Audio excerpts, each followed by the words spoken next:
Now on weekdays from 6 a.m. to 9 a.m. on News Talk 720 KDWN.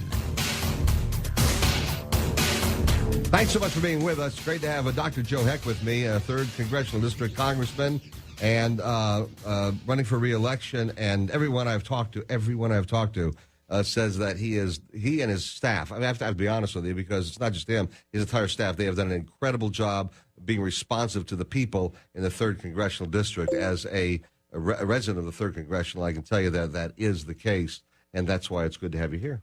Always a pleasure.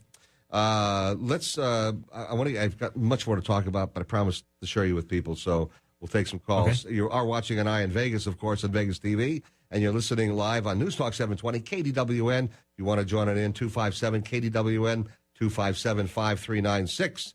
Let's head on over to Bill. Bill, you're on with Dr. Joe Heck. Go right ahead. Yeah, good morning. Hey, Bill. Go right ahead, sir. Well, I don't really have a question for you, Doc. The guy called in from, Coast Guard? Yeah. And was having problems. I had the same. I wasn't about to go to Berkeley. However, I went to Heller's office.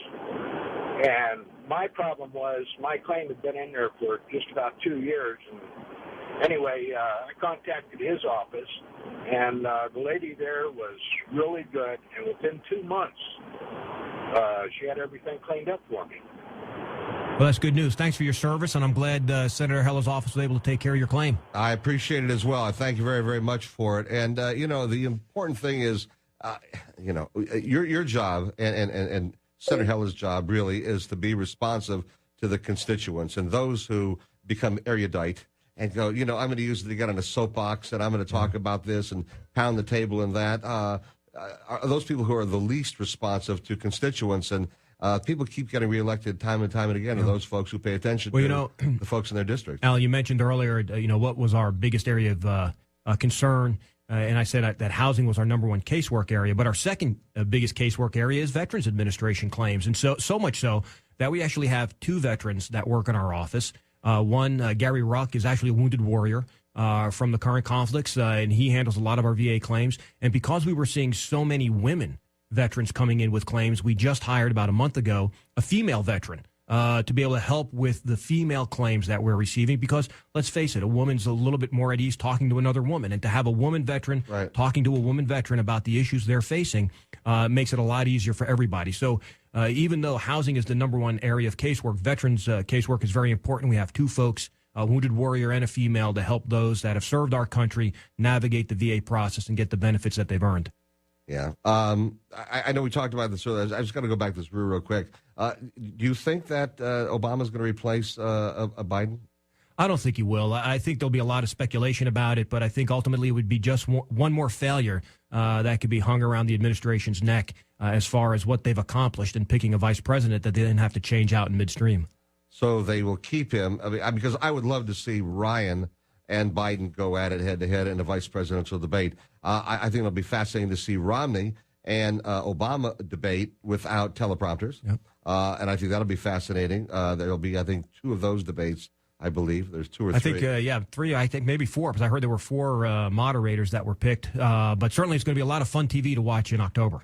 Yes. I'm only a little bit disheartened by the fact that all the debates are going to be with, I'm just going to say it, they're liberal moderators and people who have shown their stripes in one form or another before, and on networks which I don't think are necessarily fair to the conservative cause. And I know some people would disagree with that, but I am concerned about that. Well, I'm hoping that everybody will be professional as they execute their moderator duties, and that we have a balanced approach to going through those debates. But nonetheless, I think it's going to come down to the people on the stage, and once those debates are over, whether they be presidential or vice presidential, there'll be a clear decision to be made, and I think the folks will have the information they need to make that informed decision come November about picking a ticket that will unify us and focus us as opposed to dividing us and distracting us. Yeah. Once again, you're better off today than you were 4 years ago. It's something that we've got to be able to remind people of on a regular basis.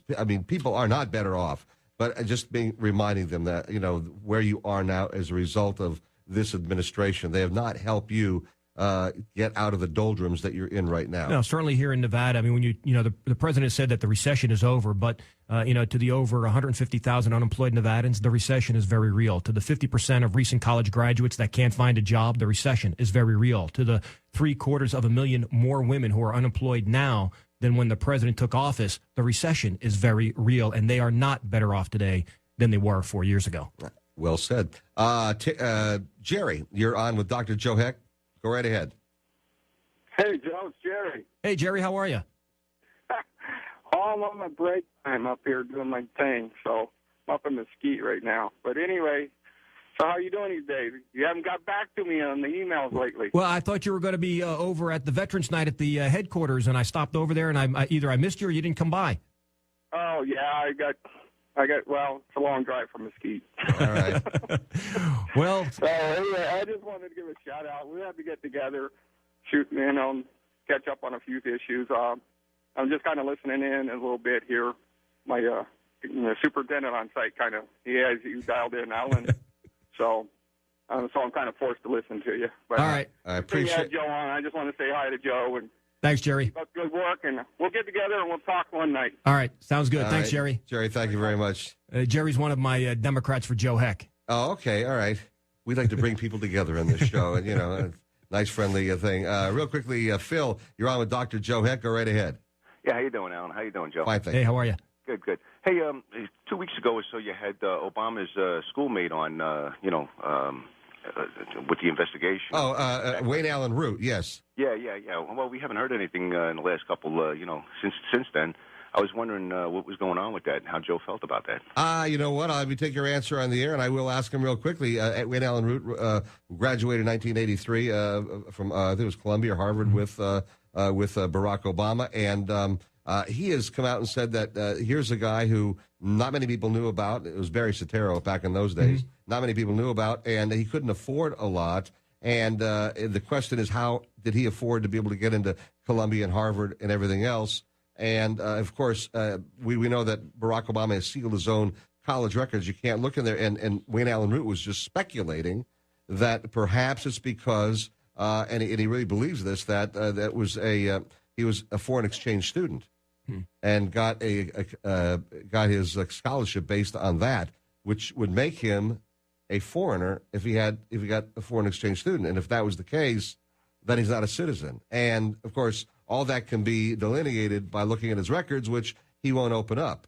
So, I mean, it's speculation, but I think it's fair to ask. I mean, Harry Reid wants Romney to open his records up. When Harry Reid is talking to the walls at night in the Senate, going a little bit bubbly. I'm just saying. Sure. Well, I certainly think it's fair to make the request of the president to open up his college records to put that question to rest. And, certainly there are multiple ways that somebody without means can get into an Ivy League school through financial aid, not just being a foreign exchange student. But I think if you want to put this issue to rest once and for all, then open up those records and let's actually see, that how you matriculated and how you were able to afford going to an Ivy League school. Dr. Joe Heck, thank you for stopping by. It's always Thanks, great Alan. having you here. We'll do it again next week. Sounds good. Great having you here, and I thank you very much for all of your efforts. Thanks, Alan.